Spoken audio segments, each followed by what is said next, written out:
جس وقت P T I کو ہٹایا تھا اس وقت 2-3 ماہ میں اگر الیکشن ہو جاتے، لوگ چاہتے تھے کہ یہ گورنمنٹ ختم ہو۔ انتخابات کو پرولونگ کرنے کے بعد وہ ہیرو بنتے چلے گئے، پاور پروجیکٹس کے معاہدے کیے، آئی پی پیز کو جو ایڈوانٹیج دیا، یہ اس وقت ہمارا پاکستان کا سب سے اہم مسئلہ ہی ہے۔ اس کے معاہدے کو ریوزٹ کرنا پڑے گا۔ آپ ان کو جو ہے نا رقم جو ہے ڈالر کے بجائے پاکستانی روپے میں طے کریں ایگریمنٹ، اور دوسرا ایگریمنٹ یہ کریں کہ آپ جتنی بجلی ہمیں تیار کر کے دو گے ہم اس کے پیسے دیں گے۔ تمام سیاسی پارٹیوں کو اس پہ بیٹھنا پڑے گا، ہمارے اداروں کو بھی انوالو ہونا پڑے گا۔ قومی اسمبلی میں جو ماحول دیکھنے میں آ رہا ہے اس ماحول میں وہ اسپیچز جو ہیں ہیٹریٹ اسپیچز ہیں، اس میں استحکام پر جس طریقے کی تقاریر کی گئی وہ تقاریر مناسب نہیں ہے۔ 18 گھنٹے کی لوڈ شیڈنگ کر رہے ہیں، یہ جو لوگ مر رہے ہیں تو وہ میری نظر میں وہ قاتل ہے، اس کو سزا ملے گی۔ پیپلز پارٹی نے اس شہر میں خاص طور پر کوئی ڈیولپمنٹ کے کام نہیں کیے۔ بسم اللہ الرحمن الرحیم۔ السلام علیکم ناظرین، میں ہوں ملک منور حسین اور آپ دیکھ رہے ہیں خبریں ڈیجیٹل۔ آج ہمارے ساتھ انتہائی اہم سیاسی اور بزنس مین شخصیت ہیں۔ آج ہم ان سے ملوائیں گے کہ ان کا بڑا اہم نقطہ نظر ہے پاکستان کی جو سیاسی صورتحال ہے، اور خاص طور پر اس وقت جو معاشی صورتحال پاکستان کی ہے اس کے اوپر بھی ان کا بڑا گہرا نقطہ نظر ہے۔ جانی پہچانی شخصیت ہیں۔ پاکستان کی جو سیاست ہے اور اس وقت جو بزنس مینوں کو جو درپیش مسائل ہیں اس کے اوپر بھی ان سے بات کریں گے، ان کے خیالات سنیں گے کہ اس کے اوپر وہ کیا کہتے ہیں۔ آپ ڈاکٹر ارشد وورا صاحب ہیں، آپ کا تعلق MQM پاکستان سے، آپ رکن قومی اسمبلی ہیں اور سابقہ ڈپٹی میئر کراچی بھی رہے ہیں، تو کراچی کے حوالے سے بھی آپ بہت کچھ جانتے ہیں، بہت کراچی کے حالات سے، واقعات سے آپ بخوبی واقف ہیں۔ آئیے ان سے بات کرتے ہیں۔ السلام علیکم جی، السلام علیکم۔ الحمدللہ، ٹھیک ہے ڈاکٹر صاحب، آپ تھوڑا یہ بتائیے کہ جو اس وقت پاکستان کے جو سیاسی حالات ہیں، جو ایک عجیب و غریب کیفیت میں، امید تو یہی ہوتی کہ آگے چل کر کچھ بہتر ہو جائیں گے، مگر ہم دیکھ رہے ہیں کہ دن بدن صورتحال مزید گھمپیر ہوتی جا رہی ہے۔ پاکستان کی جو سیاسی صورتحال جو ڈیولپمنٹ رہی، الیکشن کے بعد PTI تھی، آپ کی جماعت رہی، پیپلز پارٹی آئی، مسلم لیگ نواز بھی آئی، آپ پارلیمنٹ میں بیٹھے ہوئے ہیں، سپریم کورٹ کا فیصلہ آ چکا ہے، الیکشن کمیشن کہتا ہے من اس کے اوپر عمل درآمد کریں گے، مگر صورتحال جو ہے وہ بڑی عجیب نظر آ رہی ہے۔ اس کے اوپر آپ کیا کہتے ہیں؟ بسم اللہ الرحمن الرحیم۔ دیکھیں، جو آج صورتحال ہے وہ صورتحال جو ہے کوئی 1-2 سال میں نہیں ہوئی ہے۔ یہ جو ہے میں یہ سمجھتا ہوں کہ 2018 کے الیکشن کے جو نتائج تھے اور جو اس وقت RTS سسٹم بیٹھا اور جس طریقے سے گورنمنٹ بنائی گئی، اور اس کے بعد ہم نے کہا چلو ٹھیک ہے، ایک تبدیلی ہے، ایک نئی گورنمنٹ ہے، ٹریڈیشنل سے ہٹ کے کہ نواز شریف ہوں یا پیپلز پارٹی ہو، ایک روایتی طور پر ہٹ کر عمران خان کی جماعت آئی تھی اور کافی امیدیں تھیں، لیکن بدقسمتی سے 3.5-4 سال جو بھی ان کا دور حکومت رہا، میں یہ سمجھتا ہوں کہ وہ دور حکومت جو ہے وداؤٹ اینی ویژن تھا، اس کا کوئی ویژن نہیں تھا، کوئی جو ہے اس میں کوئی پلاننگ نہیں تھی، کوئی ہمیں تبدیلی نہیں نظر آئی، اور اکانومیکلی ہم جو ہے نا مزید جو ہے دبتے چلے گئے، معاشی طور پر ہم تباہ ہو گئے، اور خاص طور پر آپ یہ دیکھیں کہ جو کہتے رہے کہ ہم IMF کے پاس نہیں جائیں گے، میرے خیال سے اس دور میں جتنے قرضے لیے گئے وہ قرضے سب سے زیادہ تھے۔ پاکستان کے 70 سالہ تاریخ میں ایک طرف رکھ لیں اور ان دور میں رکھ لیں تو وہ سب سے زیادہ قرضے لیے گئے۔ وہیں سے میں سمجھتا ہوں شروعات ہوئی، اور اب اس کو سنبھالنا جو ہے وہ مشکل ترین ہوتا چلا جا رہا ہے، کیونکہ 2 چیزیں ہیں، ایک طرف تو آپ معاشی طور پر غیر مستحکم ہیں، اور سیاسی طور پر بھی آپ اس وقت جو ہے ایک اسٹیبلٹی نہیں ہے۔ جیسا کہ آپ کے علم میں PTI جو ہے وہ ایک، جس وقت PTI کو ہٹایا تھا، میں یہ سمجھتا ہوں کہ اس وقت 2-3 ماہ میں اگر الیکشن ہو جاتے تو اس وقت جو پی ٹی آئی کا اسٹیٹس تھا، جو اس وقت اس کا پاپولرٹی گراف تھا، وہ گراف اس وقت اس کا اتنا نیچے تھا کہ لوگ چاہتے تھے کہ یہ گورنمنٹ ختم ہو. لیکن ان انتخابات کو پرولونگ کرنے کے بعد صورتحال یہ ہوئی کہ وہ ہیرو بنتے چلے گئے. آج اگر عوام اس 3.5 پونے 4 سالہ دور پر نظر ڈالیں تو کوئی ایک اچیومنٹ ایسی نہیں ہے جس کو گنوایا جا سکے. خاص طور پر کراچی جیسا شہر جہاں سے 14 سیٹیں دی گئی تھیں ان کو، کراچی میں کوئی کام نہ ہو. جو ایک پیکج تھا گورنر کو ملا تھا، وہ شاہد خاقان عباسی جب پرائم منسٹر تھے وہ دے کے گیا تھا. وہ خرچ کرنے والے ان کے گورنر عمران اسماعیل بنے، اور وہ بھی نظر نہیں آیا کہ کہاں لگا کہاں نہیں لگا. تو بہرحال یہ شروعات تھیں، اور اب چیزیں بہت غیر مستحکم ہیں. اس وقت لوگوں کو سمجھنا چاہیے، اور میں یہ سمجھتا ہوں کہ دیکھیں کچھ بنیادی غلطیاں جو ہے نا 1980s سے بھی شروع ہوئی ہیں. ابھی آپ یہ ماضی کی طرف لے کے جا جی رہے ہیں. اس وقت بھی اگر آپ دیکھیں تو ہم نے جو پاور پروجیکٹس کے معاہدے کیے، مجھے نہیں پتا کہ اس وقت کیا ذہن میں تھا، کس طریقے سے وہ معاہدے ہوئے، لیکن ان معاہدوں میں آپ نے جو یہ آئی پی پیز کو جو ایڈوانٹیج دیا، اور جس طرح ابھی مصطفیٰ بھائی نے اپنی جو ہے پریس کانفرنس میں بھی کہا تھا نکات پہ کہ یہ جو ہے یہ اس وقت ہمارا پاکستان کا سب سے اہم مسئلہ ہی ہے. یہ مسئلہ حل ہو جائے تو بہت کچھ ٹھیک ہو جائے گا. کیسے حل ہوگا یہ مسئلہ؟ کیونکہ دیکھیں آئی پی پیز کوئی آسمان سے اتری ہوئی مخلوق نہیں ہے، وہ آپ میں ہی سے لوگ ہیں جنہوں نے یہ کمپنیاں بنائی ہوئی ہیں، اور وہ آج تک لوٹ گھسوٹ کا بازار گرم ہے. لوگ تو چیخ چیخ کے جو ہے وہ مطلب کہ ان کی آوازیں تھک گئی ہیں، چیخ چیخ کے ان کی ہر جگہ چیخیں نکل رہی ہیں، سننے والا کوئی نہیں. آئی پی پی لوگوں کو مزید سپورٹ ملتی ہے، تو اس کو نکالا کیسے جائے گا؟ دیکھیں اس کو جو ہے نا اس کے معاہدے کو ری وزٹ کرنا پڑے گا. جو معاہدے ہوئے ہیں اس میں پرابلم سب سے بڑی یہ ہے کہ اس میں جو ہے یہ بیرونی جو ہے نا انٹرنیشنل ایگریمنٹس ہیں، اور ان ایگریمنٹس میں جو ہے سورن گارنٹیز ہوتی ہیں، اور سورن گارنٹیز میں اگر آپ بیک آؤٹ کرتے ہیں تو پھر وہی ہوگا جو ریکارڈنگ میں ہوا کہ آپ کو اربوں ڈالر کا جو ہے وہ جرمانہ پڑا، یا آپ کا وہ صندوق میں ہوا. تو یہ جو ہے نا اس طرح نہیں ہوگا. اس کے لیے ان سے درخواست کرنی پڑے گی، انہیں بٹھانا پڑے گا ٹیبل پہ. اور جس طریقے سے اس ملک کا ایف اے ٹی ایف کا مسئلہ حل ہوا تھا، ایف اے ٹی ایف سب کو پتہ ہے کہ گرے لسٹ سے جو ہے اتنی آسانی سے نہیں نکلا تھا. اس میں کچھ ادارے کچھ لوگ انوالو تھے. میں یہ سمجھتا ہوں آج بھی ان اداروں کے اوپر یہ ذمہ داری بنتی ہے کہ وہ انوالو ہوں اور ان آئی پی پیز کے ساتھ بیٹھ کر ان معاہدوں کو ریوزٹ کریں. کیونکہ دیکھیں اس میں 17,000 تو شاید سی پیک کا ہی ہے.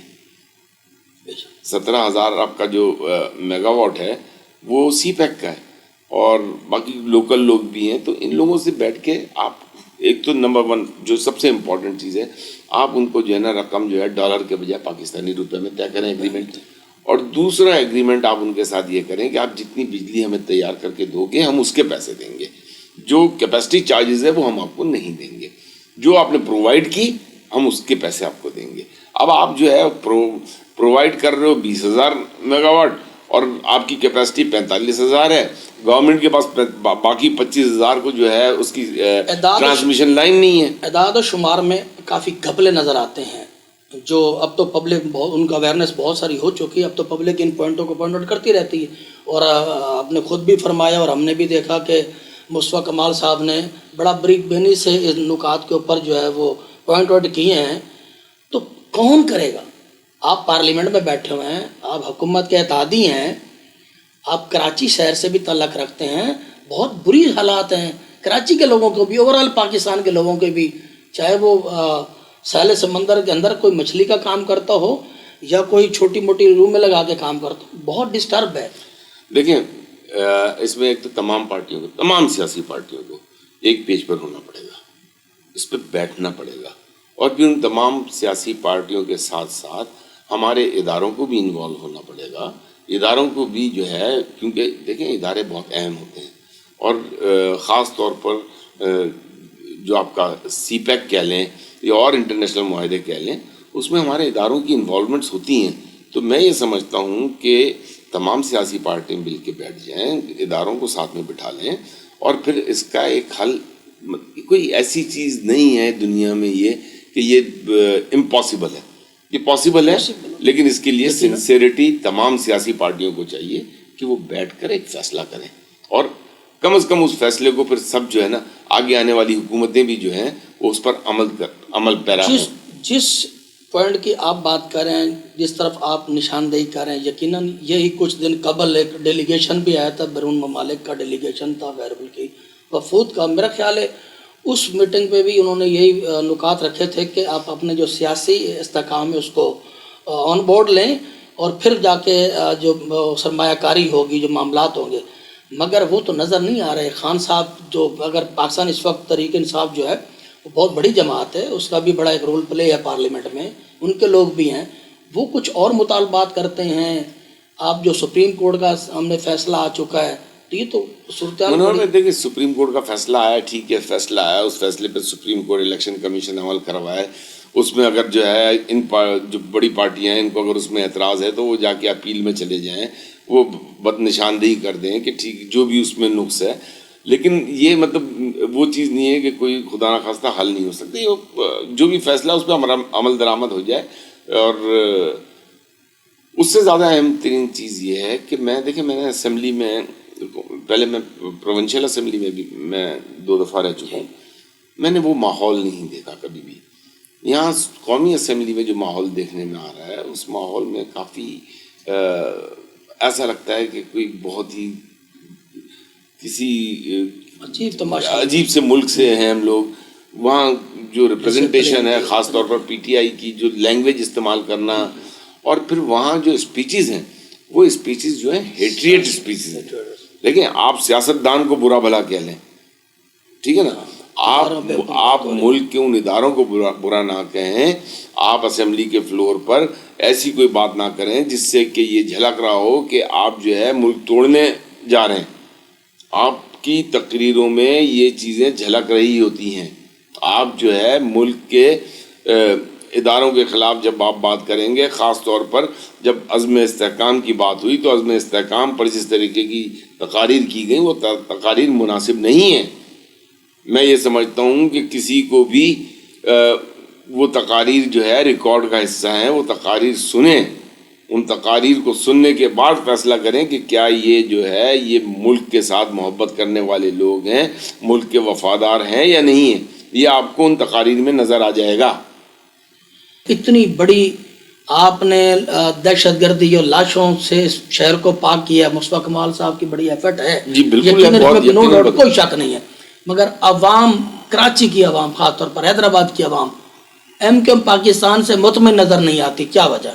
دیکھیں مطمئن اس لیے نظر نہیں آتی آپ کے سامنے ہے کہ جو پچھلے 15 سال پیپلز پارٹی کے گزرے ہیں, آپ کے سامنے ہے کہ پیپلز پارٹی نے اس شہر میں خاص طور پر کوئی ڈیولپمنٹ کے کام نہیں کیے. اگر 200-300 بسیں اگر چلا دی ہیں, وہ بھی یہ الیکشن سے پہلے, تو اس شہر کی ضرورت تو 3000 بسیں ہیں. اس شہر کی ضرورت تو مونو ریل سسٹم ہے. اس شہر کی ضرورت تو جو ہے پارکس ہیں. اس شہر کی سڑکیں ٹھیک ہونی چاہیے. آپ کے انڈسٹریل اسٹیٹ جو ہے آج وہ موہنجودڑو لگتا ہے. آپ کے پاس پانی نہیں ہے, آپ پانی کے لیے رو رہے ہیں. جو شہر پورے پاکستان کو پالتا ہے, پورے پاکستان میں پانی مل رہا ہے, کراچی کے لوگوں کو پانی نہیں ملتا. کراچی کے لوگ رات کو سارا دن کام کر کے آئے, پاکستان کے سب سے بڑے ٹیکس پیئر ہوں, اور رات کو مزدور جب گھر پہ آتا ہے تو 12 بجے کے بعد بجلی جاتی ہے, صبح 7-8 بجے آتی ہے, جو کہ سپریم کورٹ کا حکم ہے کہ یہ نہیں ہونا چاہیے. تو کہ الیکٹرک تو یہ کر رہا ہے. تو 2016 تک ایم کیو ایم کے قیام سے لے کر 2016 تک ایم کیو ایم رہی, اور ایم کیو ایم کہتی ہے کہ ہم اس شہر کو اون کرتے ہیں, ہم شہروں کے مالک ہیں. شہری جو اکثریت ہے, یہ شہر کی نمائندگی وہ ایم کیو ایم کے پاس ہے. پھر لاشیں گرتی رہی. جن نکات کا آپ نے ذکر کیا ہے, شہر بھی اندھیرے میں چلا گیا, لوگ بھی ان کی بھی جانیں محفوظ نہ رہیں. تو اس کا کون کردار تھا؟ دیکھیں وہ دور اس میں تو آپ کا بھی مشکل دور تھا. دیکھیں مشکل دور تھا, نہیں اس میں ڈیلیور بھی ہوا ہے, ایسا نہیں ہے. اسی دور میں ڈیلیور ہوا ہے. موچڑی خانے بنے, اسپتال نہیں بنے. ہر ٹاؤن میں ایک موچڑی خانہ بنا دیا گیا. سر وہ بعد میں بنا نا, اسی عباسی شہید اسپتال میں جو نیا ٹراما سینٹر بنا تھا, یا وہ جو کون سا اسپتال ہے, پٹنی اسپتال ہے, یا مجھے ابھی ذہن میں نام نہیں, یہ Karachi medical and dental college بنا, Karachi institute of heart disease بنا. دیکھیں یہ چیزیں بنی ہیں, یہ ایم کیو ایم کے دور میں بنی ہیں. تو ایسے ہی تو نہیں بنی نا. ڈیلیور کیا تو بنی نا. آج KIHD جو ہے اس کی حالت آج دیکھ لیں اور اس وقت دیکھ لیں جب MQM کا پکا دور تھا. اس وقت KIHD عروج پر تھا. آج KIHD بالکل ختم ہوا. Karachi medical and dental college بنایا تھا, وہ عروج پر تھا, وہ آج ختم ہو گیا. عباسی کا حشر آپ آج دیکھ لیں اور مصطفیٰ کمال کے دور میں دیکھ لیں کہ مصطفیٰ کمال کے دور میں عباسی شہید اسپتال جو ہے وہ کہاں سے کہاں پہنچ گیا تھا. اس کا ٹراما سینٹر, اس کے جو مشینیں ساری امپورٹ کی گئی تھیں. تو بہرحال ایسا کراچی کو جو کچھ بھی ڈیلیور کیا ہے پچھلے 50 سالوں میں وہ MQM کے علاوہ کسی نے ڈیلیور نہیں کیا. ڈاکٹر ارشد ووہرا صاحب ایک بزنس مین بھی ہیں, آپ ایک کاروباری شخصیت ہیں, آپ بھی دیکھ رہے ہیں, ہمیں بھی نظر آ رہا ہے اس وقت پاکستان میں جو بزنس مین طبقہ ہے, جو کمیونٹی ہے, وہ مطمئن نہیں دکھائی دیتی. وہ کہتی ہیں کہ ٹیکس, اتنے ٹیکسوں کی بھرمار جو ہے وہ ان کے اوپر جو ہے وہ لاد دی گئی ہے کہ جس پہ نہ صرف ان کے کوئی کاروبار کا پہیہ چل رہا ہے, نہ ہی ان کا کوئی صحیح طریقے سے گھر کا چولہا جل رہا ہے. آپ بھی ایک کاروباری شخصیت ہیں, اس بارے میں کیا خیال ہے؟ دیکھیں بالکل میں نے کہا نا کہ اکانومیکلی تو اس وقت صحیح ہوں گے ہم جب ہم پولیٹیکلی ایک ساتھ بیٹھ جائیں. پولیٹیکلی ایک ساتھ بیٹھ کر جس طریقے سے آج دیکھیں پیپلز پارٹی اور PMLN جو ہے وہ تیسری حکومت ساتھ کر رہے ہیں, دوسری یا تیسری حکومت ساتھ کر رہے ہیں. یہ نتیجہ ہے جو انہوں نے چارٹر آف ڈیموکریسی سائن کیا تھا. تو آج میں سمجھتا ہوں کہ چارٹر آف اکانومی کی اشد ضرورت ہے اور چارٹر آف اکانومی ہونا چاہیے. ہاں بجٹ ظاہر IMF کے پریشر میں بنایا گیا, لیکن اس میں جو آپ کی انکم کے ذرائع ہیں اس کو بہتر کرنے کے لیے صرف نوکری پیشہ لوگوں پر جو ٹیکس بڑھایا گیا وہ نہیں ہونا چاہیے تھا. آپ کے جو ہے میں یہ سمجھتا ہوں کہ چاہے تھوڑا ٹیکس دیں لیکن دکاندار جو ہیں اس طبقے کو ٹیکس میں آنا چاہیے, اس میں آنا چاہیے, ٹیکس دینا. دیکھیں میں یہ سمجھتا ہوں ایک عام چھوٹا دکاندار جو ہے جتنی رشوت دے دیتا ہے یہ ادارے کے جو انسٹیٹیوشن کے لوگوں کو اس ٹیکس ان کو اس کا آدھا پڑے گا, انہیں آدھا ٹیکس دینا پڑے گا. وہ اگر ان کے اوپر سال کا 2000 روپے ٹیکس ہے تو وہ 12,000 روپے رشوت دے رہے ہوتے ہیں. ڈاکٹر صاحب کچھ اپنی لائف کے بارے میں بھی انجوائے کرے. سیاست بڑا اس وقت مشکل میدان ہے, کیا پسند کرتے ہیں, کیا آپ کی سوشل ایکٹیویٹی کیا ہے, گھر میں آپ کیسا ٹائم دیتے ہیں, اپنے کاروبار کو کیسے دیکھتے ہیں, کچھ اپنے بارے میں بتائیے. دیکھیں کاروبار کو تو ظاہر سی بات ہے سیاست کی وجہ سے کاروبار افیکٹ ہوتا ہے, لیکن اب آج کل ذرا وہ آن لائن سسٹم اور یہ چیزیں ہو گئی ہیں تو اس کی وجہ سے چیزیں ہینڈل ہو جاتی ہیں. اور ظاہر ہے میں بزنس میں 1986 میں آیا ہوں اور 86 میں آنے کے بعد پھر میں جو ہے انٹرسٹ ڈیولپ ہوا تو سائٹ میں جو ہے بزنس پولیٹکس میں انوالو ہوا. میں سائٹ ایسوسیشن کا 2 دفعہ چیئرمین رہ چکا ہوں. میں پھر all Pakistan textile processing mills association Sindh Balochistan zone کا 3 دفعہ چیئرمین رہ چکا ہوں. پھر اسی ایسوسیشن کا پورے پاکستان کا 1 دفعہ چیئرمین رہ چکا ہوں. میں نے ایتھوپین گورنمنٹ کی کنسلٹنسی کی ہے ان کی اکانومی کے لیے, ٹیکسٹائل اکانومی کے لیے. پھر میں یونائٹڈ نیشنز کے ساتھ کنسلٹنسی کر چکا ہوں. تو یہ ساری چیزیں جو ہیں اس سے دنیا میں بھی کافی مطلب کنسلٹنسیز کی ہیں میں نے, کافی ملکوں میں کنسلٹنسیز کی ہیں, سعودی عرب میں بھی ٹیکسٹائل سے ریلیٹڈ, یورپ میں بھی ٹیکسٹائل سے ریلیٹڈ. تو چیزیں اتنی دیکھی ہوئی ہیں کہ ہمیں باقی آج ہماری جو ایکسپورٹ کو دیکھ کر مجھے دکھ ہوتا ہے. یہ ایکسپورٹ ہم جو ہے 60-70 بلین ڈالر تک لے جا سکتے ہیں, لیکن بدقسمتی یہ ہے کہ ہم اپنی آواز ابھی تک جو لوگ میٹر کرتے ہیں ان تک پہنچانے میں ناکام ہیں. اپنی کچھ فیملی کے بارے میں بتائیں, آپ کے بچے کیا کرتے ہیں؟ فیملی الحمدللہ میرے بچے جو ہیں وہ انگلینڈ میں پڑھ رہے ہیں, چھوٹے بچے ہیں, بڑے بچے جو ہیں وہ اپنا پڑھ چکے ہیں, وہ یہاں کاروبار کر رہے ہیں. کتنے بچے آپ؟ میرے 2 بیٹے میری فرسٹ فیملی سے ہیں اور 2 بیٹے سیکنڈ فیملی سے. سیکنڈ فیملی, ماشاءاللہ ابھی بھی آپ بڑے ہینڈسم اور نوجوان دکھتے ہیں, اس کا راز کیا ہے؟ میری 2 بیٹیاں ہیں فرسٹ فیملی سے اور 1 بیٹی سیکنڈ فیملی سے ہے. ماشاءاللہ. تو اپنی اس خوبصورتی کا, اتنی جو ہینڈسم آپ کی شخصیت پہلے اس کے بارے میں بتائیے, راز کیا ہے اس کا؟ نہیں میں اسپورٹس ایکٹیویٹی میں بہت انوالو رہا ہوں. میں نے اپنی اسٹوڈنٹ لائف میں اسکواش بہت کھیلی, میں کرکٹ بہت کھیلی. کرکٹ میں انگلینڈ میں مینچسٹر یونیورسٹی کا کیپٹن بھی رہا ہوں, 4-5 سال میں نے وہاں کرکٹ کھیلی. تو اب پھر اس کے بعد یہاں آ کے یہ ہے کہ اس کے علاوہ تو کچھ ہوتا نہیں تھا تو واکنگ کر لیتے تھے. اب وہ بھی ٹائم نہیں مل رہا, روزانہ کل سوچتے ہیں, وہ کل کبھی نہیں آتی. تو کیا کھانے پینے میں کیا پسند فرماتے ہیں؟ کھانے پینے میں جو ہے نا مجھے میری ڈائٹ جو ہے وہ ایسی ہے کہ مجھے صبح ناشتہ اچھا چاہیے ہوتا ہے اور اس کے بعد جو ہے نا مجھے رات کو کھانا ہے. رات کو پڑھنا.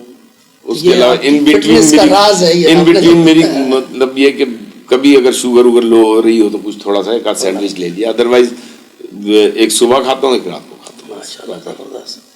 یہ جی ڈاکٹر ارشد وورا صاحب تھے جو پاکستان کے انتہائی سینئر سیاستدان تھے اور ایم کیو ایم پاکستان سے ان کا تعلق ہے, رکن قومی اسمبلی ہے, جن کی آپ نے خوبصورت باتیں سنی.